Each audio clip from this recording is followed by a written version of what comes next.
It's funny how you think, someone like really know them until you don't for 8 years. It was just me and my wife.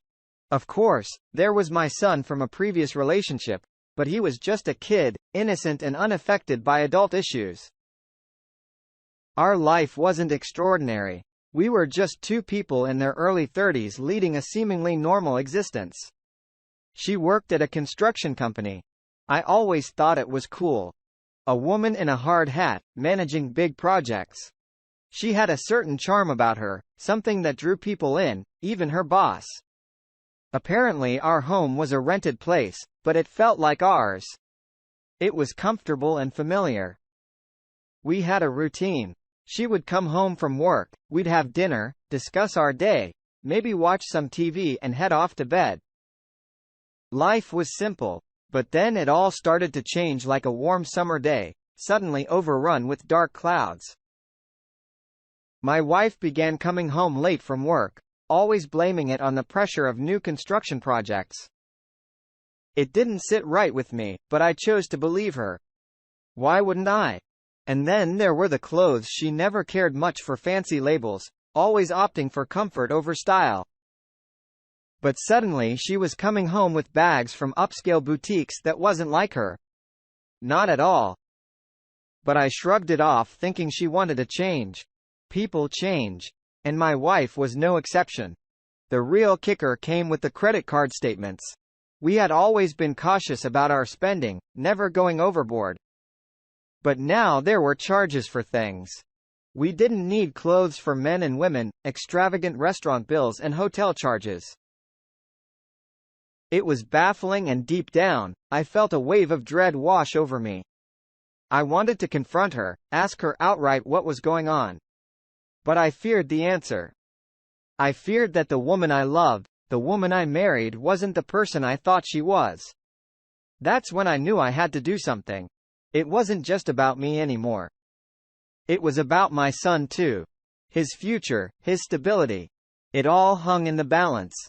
So that's how it all started. My seemingly perfect life unraveled bit by a string of strange behaviors and unexpected credit card bills. But what came next? Well, I wasn't prepared for that. Not at all. You know how they say trust is like a mirror. Once broken, you can put it back together. But the cracks will always show as the days rolled by. The cracks were beginning to form in my trust for her. First, there were these small things that didn't add up. Her phone would buzz late into the night, and when I asked, she would casually dismiss it as work.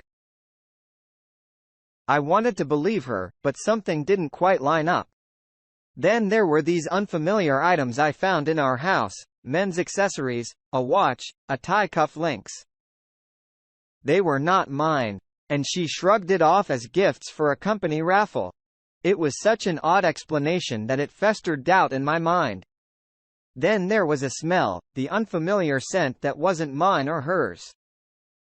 It clung to her clothes when she came home late from work, a unique blend of cologne and something else. Something I couldn't quite play, but it was distinct. I asked her about it and she brushed it off, saying it was probably from a client or coworker. But the smell kept returning, a potent reminder of my growing suspicions. I felt like I was living in a constant state of unease, a perpetual what if. The person I had known and loved for 8 years was now acting suspicious and acting like a stranger to me. Hiding behind half-truths and inconsistencies. I was torn between wanting to believe her and confronting the harsh reality that was unfolding in front of me in quiet moments when she was not around. I'd find myself replaying our happy memories, questioning if they were as genuine as I'd believed. That's the worst part of doubt. You see, it makes you question everything, even the good times. And through all this, I had to put up a brave face for my son, a cheerful facade that masked the turmoil within. He was innocent in all this, and I wanted to protect him, shield him from the storm that was gathering. It's one thing to deal with heartbreak as an adult. But how do you explain that to an 8-year-old? It was clear that I needed answers, not just for me, but for my son too. I needed to know what was happening, what had happened to us. I didn't want to keep thinking and wondering. So I decided to hire a private investigator. I just didn't have time to follow her. I had some money saved up for this crucial expense. There's a certain trepidation you feel when you're on the verge of confirming a suspicion. You know, that feeling in your gut. That's what I felt today. I hired the private investigator. Finding a private investigator isn't like what you see in the movies. It's a mundane process filled with formalities and legalities. There was a local firm with good reviews. So I went with him, sitting in their office explaining my situation. It felt so surreal. I was effectively inviting a stranger into my life, asking him to delve into the most intimate details. The first few days were tense. There were constant updates, none of which were conclusive. My heart would leap into my throat every time my phone rang, and with every mundane update, it felt like a tiny victory. A little more time in my blissful ignorance. But life had to go on. I had my job, my son had his school, and my wife. Well, she seemed as normal as ever. The late nights continued, the shopping sprees persisted, and the unusual credit card statements kept coming. It was like we were stuck in this strange limbo, waiting for something to give throughout all this. There was a question that gnawed at me. Was I doing the right thing? Was it fair to spy on her, to have her followed? But then, was it fair to live in a state of constant doubt, to have my trust shattered day by day? There was a question I grappled with every single day. That's the thing about betrayal. It doesn't just break your heart. It gnaws at your conscience. It messes with your mind. And so the days turned into weeks, each passing moment filled with a dread of the inevitable. Until one day the call came, the call that confirmed my worst fears. The call that shattered my world as I knew it. The investigator started by saying, "I have some news." His voice was steady, businesslike, but beneath it, there was a hint of sympathy. That's when I knew what he was about to say wouldn't be easy, as he began to detail the evidence he gathered. My world started spinning there. It was the truth I'd been dreading, unfolding in front of me.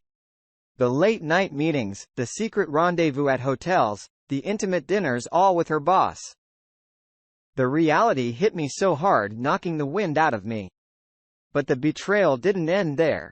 The investigator found out through an acquaintance that my wife was stealing money from our company.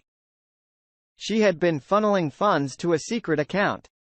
It was a revelation that left me shocked, astounding, and utterly heartbroken. It wasn't just infidelity. It was a complete betrayal of trust, a disregard for everything we have built together in that moment. I felt a range of emotions. I couldn't quite put into words: anger, despair, betrayal, even a strange sense of relief that I finally knew the truth. But more than anything, there was a profound sadness, a mournful realization that the woman I had loved, trusted, and shared her life with was a stranger. I looked at the walls of our home, the memoirs we created, and they all seemed tainted, spoiled by her actions. Every picture, every memento, every shared laughter. It all felt like a cruel joke. But amid the heartache and betrayal, there was a resolution. I had the truth, and now I had to act on it. There was no going back, no pretending it never happened. I had to confront the situation, not for myself but for my son. He deserved a future free of lies and deceit, and so, armed with the evidence, the hurt, and the resolve to do what's right, I took the next step. I hired an attorney ready to navigate the murky waters of divorce. But that's a whole different story. A tale of its own. As I walked into the attorney's office that day, my heart was heavy. My mind was buzzing, and my soul was drenched in a mixture of anger, despair, and betrayal. You know, I never imagined I would end up here discussing divorce proceedings and asset divisions. But here I was, and there was no turning back. I handed over the evidence, the photographs, the financial records, the investigator's report. As the attorney flipped through them, I saw his eyes widen in disbelief. I couldn't blame him. It wasn't every day you came across a case of marital infidelity coupled with the rumor that my wife was stealing money from her employer. Over the next hour we discussed the legalities. What I remember most about that conversation was not the legal jargon or the procedural intricacies, but the attorney's word of reassurance. "You're doing the right thing." He said, his eyes sympathetic. There was a flurry of paperwork, signatures and notarization amid the chaos. There was an odd sense of finality, like I was closing a painful chapter of my life, ready to embark on a new uncertain journey. Fast forward, and the anxiety and anticipation became my constant companions as I waited for the court proceedings to begin. Every ring of the phone sent a jolt of adrenaline through me. Every mail delivery, a moment of apprehension. It wasn't easy, and it was far from over. But I knew I was on a path to getting my life back for me and my son. That's the thing about standing up for yourself. It's terrifying and liberating at the same time, and at that moment, that's exactly what I felt, a terrifying sense of liberation. The kind that changes your life forever. There's something dramatic about serving divorce papers. At least that's what the movies show us in reality. It's clinical, detached, devoid of any emotion, and that's exactly how it went down. She was at work when the process server showed up, divorce papers in hand. A coworker later told me about it, how she had turned white as a sheet, eyes wide in shock. I wasn't there to see it, but I can imagine it, could picture the disbelief. The realization sinking in the house was eerily quiet. When I got home that day, she hadn't come back from work, and part of me was glad for it. I needed time to process, to collect my thoughts. This was at the point of no return. And I had crossed it. Our lives had been intertwined for 8 years, and now we were entangling them strand by strand. We only had 2 significant assets to our names. Our cars. She had hers. I had mine. The house was rented, so no messy battles over property in some ways. We were lucky as far as divorces go, but it didn't make it any less painful as I sat in our empty house. It dawned on me how much life was about to change. There would be no more shared dinners. No more cozy, movie nights, no more morning kisses. Our love had turned into legal documents. Our marriage into court proceedings. It was heartbreaking. That's the thing about heartbreak. It doesn't discriminate. It comes uninvited, settles in, and demands to be felt. I still remember her face as she walked in, pale lips pressed into a thin line, eyes devoid of their usual sparkle. It was like we were 2 strangers under the same roof. In that moment, I realized that we needed to talk, not as a couple on the brink of divorce, but as 2 individuals who had shared a life together. We owed it to each other to have that conversation, to lay it all out in the open. So we sat down in the living room we had decorated together, surrounded by memories of our happier times. And then I confronted her about the affair, about the rumor of the embezzlement, about the lies and deceit. It was a painful conversation filled with accusations, denials, and eventually confessions. She admitted to the affair, but she did not admit to stealing from her company. It didn't really matter to me if she admitted to the affair or not. I had proof she was cheating. I just wanted to see if she would. She tried to justify it, to explain it. But no explanation could mend the trust that was broken. As she confessed, I felt a multitude of emotions: anger, yes, betrayal. Of course. Now it was time to move on, to pick up the pieces and start fresh. Following that painful confession, things moved pretty quickly. Our case was expedited considering the circumstances. And before we knew it, we were standing in front of a judge finalizing our divorce. The solemnity of the space, the weight of the decisions being made. It makes everything so real as we stood there answering the judge's questions, going over the terms of our divorce. It felt like we were spectators in our own lives. The divorce proceedings were straightforward. Given our situation, we had no property to divide, no custody battles fight. It was just a matter of formalities of signing documents and making it official. And within an hour it was done. Our 8 years of marriage reduced to a stack of papers. Our vows dissolved by the stroke of a pen. It was as if a chapter of my life had been closed, sealed never to be opened again. But along with that, there was a sense of freedom. I was ready to move on, ready to rebuild my life for my sake and for my sons, but as it turns out, the universe had other plans. My story was far from over. An unexpected turn was waiting just around the corner. Just when I thought I was seeing the light at the end of the tunnel, life threw a curveball. It wasn't unexpected per se, but it was a shock. Nonetheless.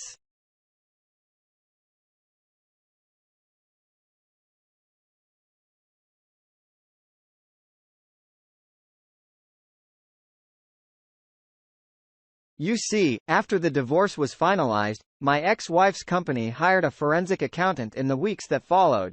The truth came tumbling out: the financial records, the illicit transfers, the secret account, all of it pointed towards my ex-wife.